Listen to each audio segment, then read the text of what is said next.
Hey, it's a reaction video today. I am reacting to two fence issues within communities. The first fence issue is with an HOA. So the buyer of the home or the owner of the home, they built a fence without the HOA's written permission, and we're going to see what results there. And then the second video is also about a fence in a non-HOA community, because a lot of first-time buyers think that because I don't buy in an HOA, I can do whatever I want to do. And that's not necessarily the case. You still have to sometimes abide by city and county ordinances about your property, but we're going to see that in the non-HOA video. It kind of shows you what flexibility you have and what problems could perhaps present themselves if you don't have an HOA governing what certain people can do. So I'm not really on a pro or con HOA. I think it's for the individual, but these videos will give you some insight into what you need to be prepared for in a non-HOA community and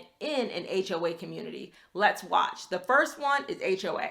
Well, I was told that it was all of my property. Janelle Green says before building a privacy fence here in this new construction South Fulton development, she walked the proposed fence line with the developer Century Communities local builder, just like she had before buying the home. He told me that it was okay and it wasn't going to be a problem at all. You thought you did have proper permission? Yes, I certainly thought that I had proper permission, because if the builder from Century Communities can't give you permission to do something, then who can? But now Century Communities is ordering Green to tear down the $12,000 fence and fining her $25 a day each day it remains. They say she built over her property line. Century showed me the signed property line map and the contract Green signed and agreed to, telling us in a statement no verbal commitments are enforced. So, two things that this home buyer definitely should have done. One, now, usually the builder runs the HOA until the community is like 80% complete, and then the homeowners take over the HOA. But the covenants still stand.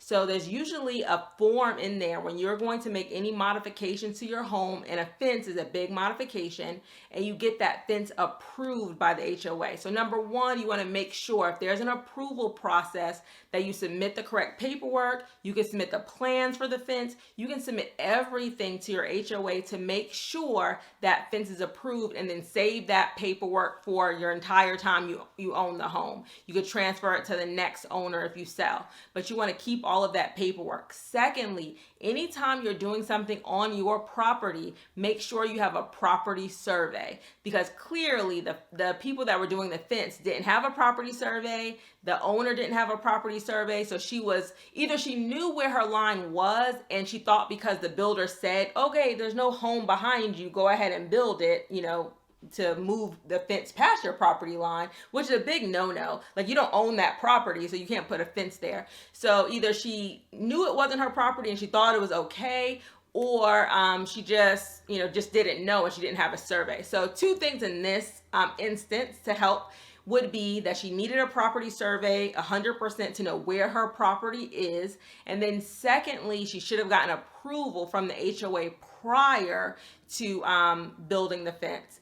Now, the way the HOA works is they won't come and take the fence down. They will continue to fine her every day until she takes the fence or moves the fence or takes the fence down. And then those fines, they'll fine you for, and all of this is written out usually in the covenants, they may fine you for a little while, and then they'll go and seek legal action, and then they'll probably put a lien on your house. So at some point they're going to get their fine money back, or they're going to get their legal fees back. So it's really not worth it for you. Usually as a homeowner, she can seek legal counsel, but in most cases they're going to make her move that fence. It's not worth it. I think I did another little YouTube short about a seller that I was representing, the buyer, that had to pay $18,000 at closing to pay for a storage shed that he left on his property that was not approved from the HOA. So this is how things escalate, and then they get very expensive in the long term. Now let's watch the second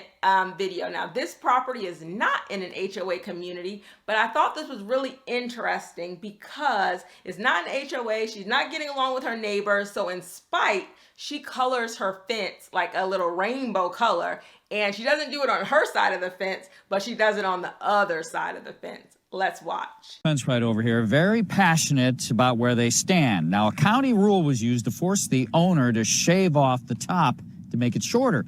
So that homeowner then cited another county rule which allowed her to paint it any color she wants. Donna Yap-Paul says it's a matter of principle. It's a control thing. They basically are trying to control the things that I do on my property. This past summer, Donna installed a tall privacy fence on her lot along Trotter's Walk in Newton County. Turned out to be too tall.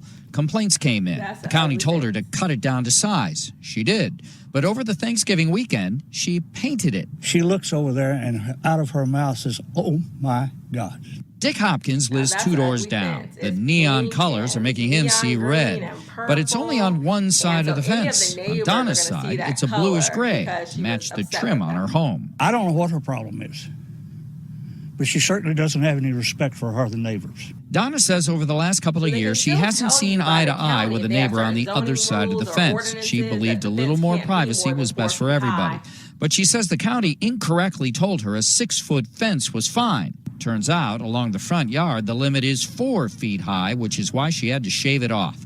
As for the paint job, the county does not regulate the color of a resident's fence. This just goes to show you in HOA communities or non-HOA communities, you can still have issues with what somebody chooses to do on their property. So just be mindful. Make sure you watch my HOA video, tips that will help you if you're buying in an HOA.